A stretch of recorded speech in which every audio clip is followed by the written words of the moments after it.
Every year, many people around the world make New Year's resolutions, or at least try to write down their resolutions for the next year to reach their goals, improve their health, and better their lives.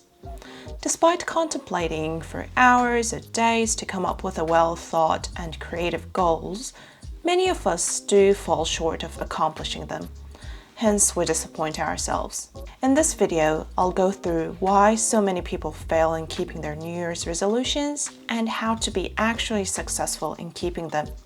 And to make it more interesting, I'll do my own 2022 planning with you. So if you're interested, please stick with me until the end of this video. There are several reasons why we don't achieve the goals that we set out to achieve. It's because we normally have too unrealistic goals.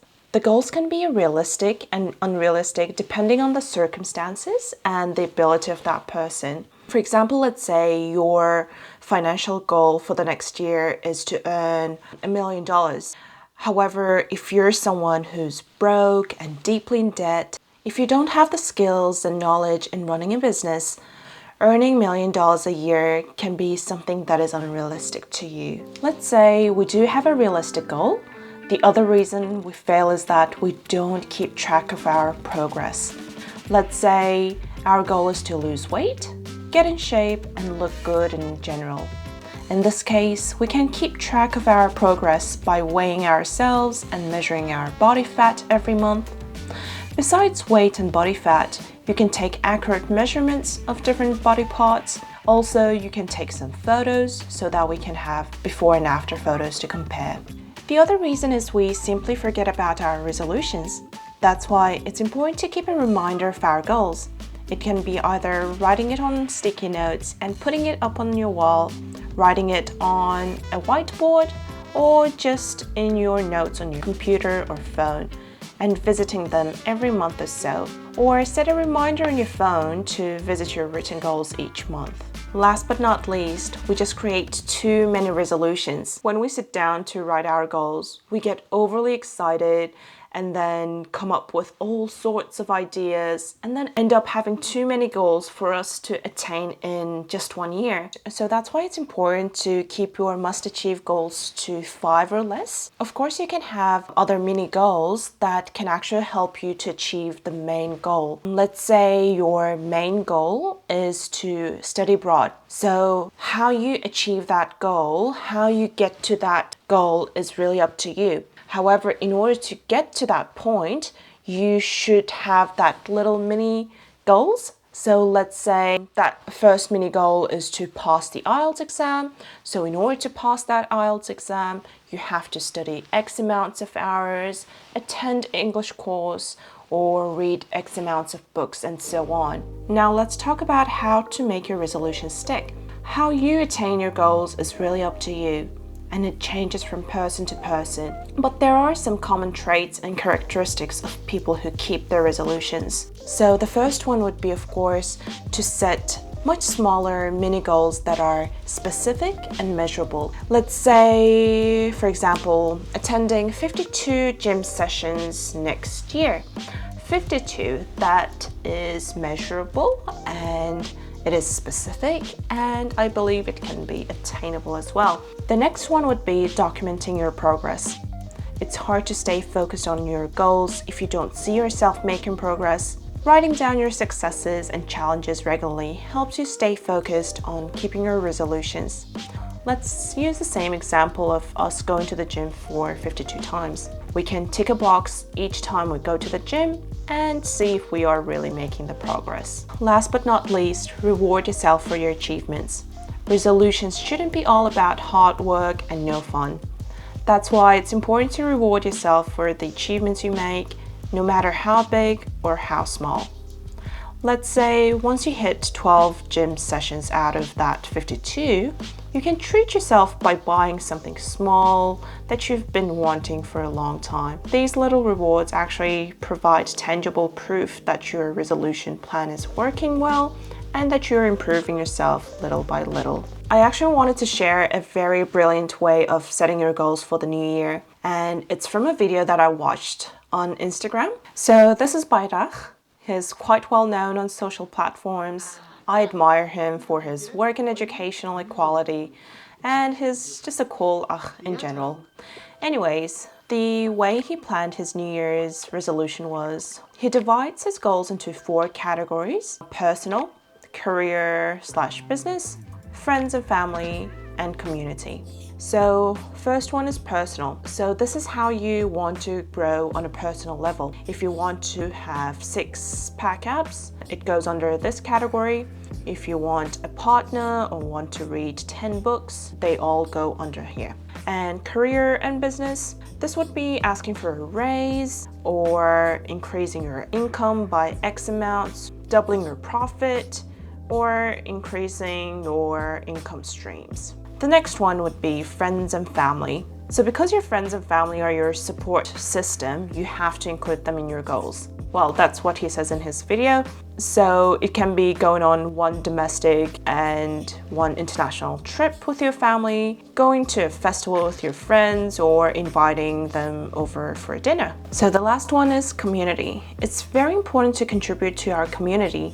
That's why this goal can be anything that you add value to your community. It can be planting 10 trees, joining an organization as a volunteer.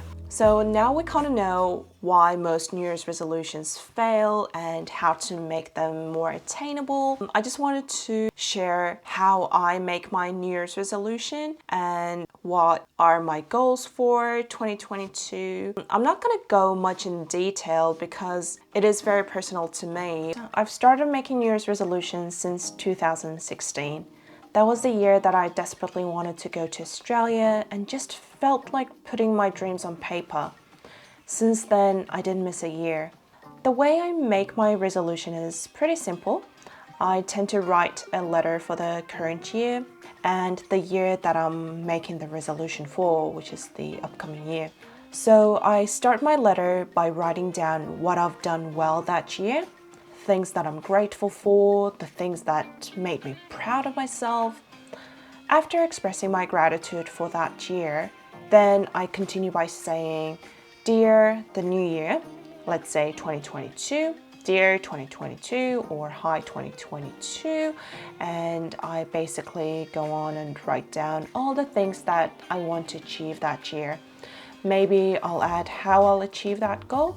And then once I finish writing my letter, I put it in an envelope and seal it until next year, December 31st. So for my 2022 goal, I've actually decided to use gargach style, the one that I've shared earlier. So I've used the 4 categories: personal, career, family and friends, and the community. So for the personal one, this is funny. Fit in my old jeans and lose body fat and gain some muscle. Since I came to Australia, I gained a lot of weight, so I really want to fit in my old jeans, and that will be my goal for next year. And learn to swim properly. I kind of know how to swim, like a basic, but I want to learn how to swim properly. Like I want to be able to swim in confidence. And the next one will be travel Australia. Since I came here, I didn't see much of the cities, so I'm thinking of visiting a couple of the states next year. So the next one is career. I want to secure a job in theatre nursing, become a cosmetic nurse. So this is something that I want to do on the side. My main job would be theatre nurse, and I want to have something on the side as a cosmetic nurse. And I want to double my monthly income. I don't know how that's going to happen, but that's a very big goal. I don't know if that's realistic, but I want to double my monthly income.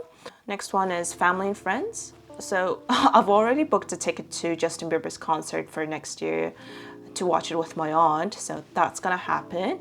And at least 1 trip with her, so it's going to happen as well because we've already booked a ticket to Sydney, so that's going to happen. And concert with my friends. I've booked a ticket to Rufus du Sol, to Rufus's concert with my friends as well, so that's going to happen. And then community. So this is, I didn't really know what to write on here, but I really wanted to share my knowledge and experiences with others whenever I get a chance. So I said create 40 videos on YouTube that are valuable to others. This can be quite challenging to me because it's very hard for me to find the time to make videos, edit them, and upload them. But I've set 40, we'll see how it goes. So now I have the list. I'll write a nice letter and then put it in my envelope and keep it sealed until next year. Until the end of next year. And that's it, my friends. I hope you found this video helpful. Also, before I finish, I just wanted to remind you that it's very important to practice patience and forgiveness. Even with the best of intentions and motivations, it's too common to lose sight of resolutions when life gets hectic and your attention is needed elsewhere. Through the ups and downs, practice patience and forgiveness with yourself, acknowledging that no one is perfect and that you're on the right path. Thanks for watching. See you next time. Bye.